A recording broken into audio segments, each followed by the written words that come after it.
আজ আমি যাবো বন্ধুর বাড়ি। কতদিন পর বন্ধু ফোন করেছিল আয় আয় করে, তাই পাঁশকুড়া হাওড়া লোকালেও চলে এসেছে। তাই আমি ট্রেনে উঠে বললাম। সকালে বাস চলেনি, মনটাও খারাপ, তাই সকালের দিকটি ভিডিও করতে প্লাস কুয়াশাও ছিল, তখন 7:45 হয়ে গেছে। তাই বাগনান থেকে ট্রেন ছাড়তে কুয়াশাও ছিল হালকা।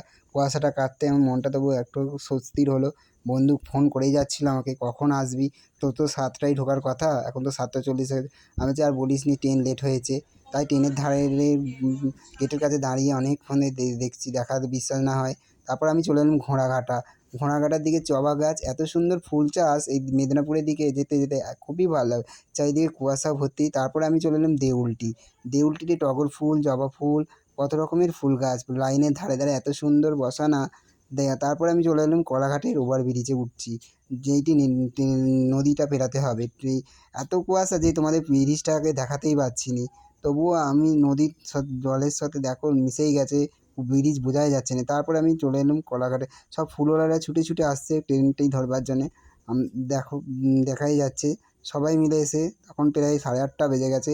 তারপরে চলে এলুম বন্ধুর বাড়ি। বন্ধুকে ফোন করেছিলাম, বন্ধুর বাপি নিতে গেছিলো, তাই বন্ধুর বাপির সাথে ভিডিও স্কিপ করতে পারিনি। তাই চলে এসে দাঁড়িয়ে আছি। বন্ধু তখন কোথায় গেছিলো ঠিক জানি না। তারপর আমি দেখি এসে দাঁড়িয়ে আছি, বাইক রেখে দেওয়ার পর রেডি হচ্ছে। তারপর দেখি দাদু বসে আছে, দাদুকে জিজ্ঞেস করলাম কেমন আছো, বলতে ভালোই আছি। তারপর আমার বন্ধু বললো আমি একটু মার্কেটের দিকে যাচ্ছি। আমি বললাম ঠিক আছে যা। তারপর আমি দেখি ওর সামনেই ঢুকতে ওর গোল্ডেন ফিশ মাছটি এত সুন্দর লাগছে অ্যাকোয়ারিয়ামটা। আমি ওকে জিজ্ঞেস করলাম আর অত সব কচ্ছপ ফচ্ছপগুলো সব ছিল কোথায় গেল, বললো সব মারা গেছে, এটাই রয়েছে।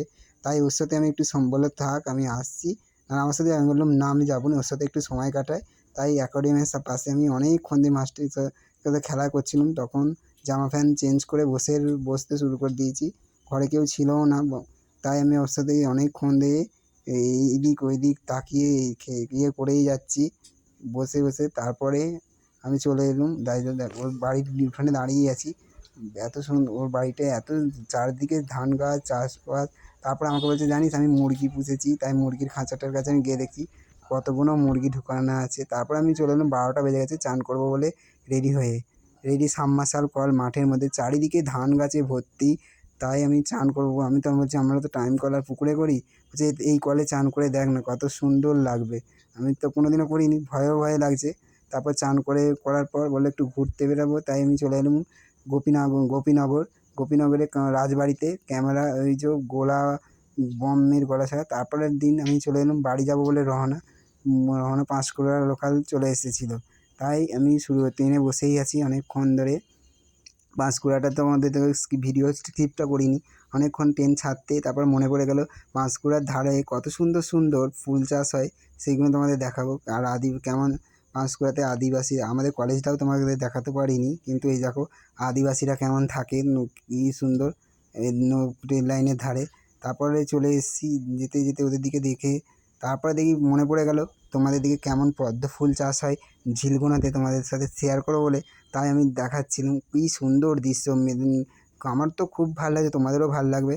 তারপর মনে পড়লো হঠাৎ দেখি, তারপরে মনে পড়ে গেল না বসে বসে কি বোরিং লাগছে। তারপরে আমি মনে হলো না পদ্ম চাষ হয়, সেইগুলো দেখা। এই যে দেখো কত সুন্দর সুন্দর পদ্ম, এখন এই সবে পাতা বেরিয়েছে, গরুও চড়ছে। এইগুলোতে পদ্ম ফুল ভর্তি হয়ে থাকে। কিন্তু এখন তো ওই ফাল্গুন মাস, এখন হয় না, বৈশাখ চৈত্র মাস করে হয়।